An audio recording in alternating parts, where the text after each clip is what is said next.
1 2 3 4 आओ 1 2 3 4 1 2 1 2 3 4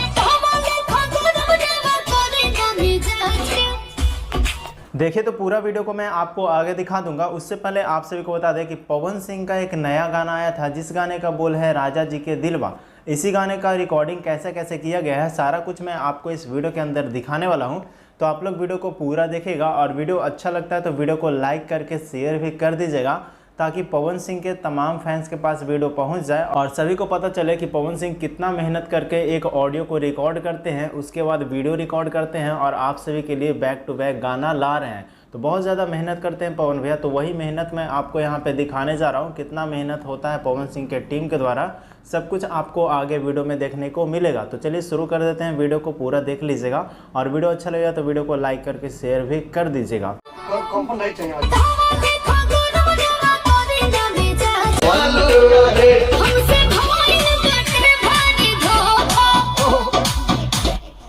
चालू तो बोलो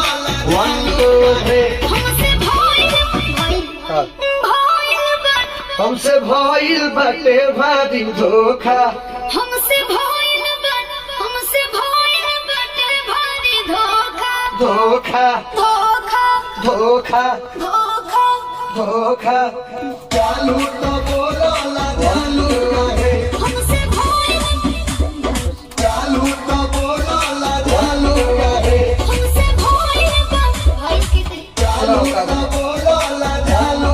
है हमसे भइल बाटे भारी धोखा नहीं आलू के किस भारी धोखा चालू तो बोलो चालू है हमसे भइल बाटे भारी धोखा नहीं आलू के मिस देब चोखा हमसे भइल बाटे भारी धोखा चालू तो बोलो चालू काहे हमसे भइल बाटे भारी धोखा धोखा रिदम धोखा चालू तो बोलो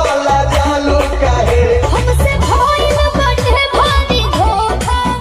नहीं आलू के बाटे भारी धोखा नहीं आलू के मिस देब चोखा देबू नहीं खा फिर से लगा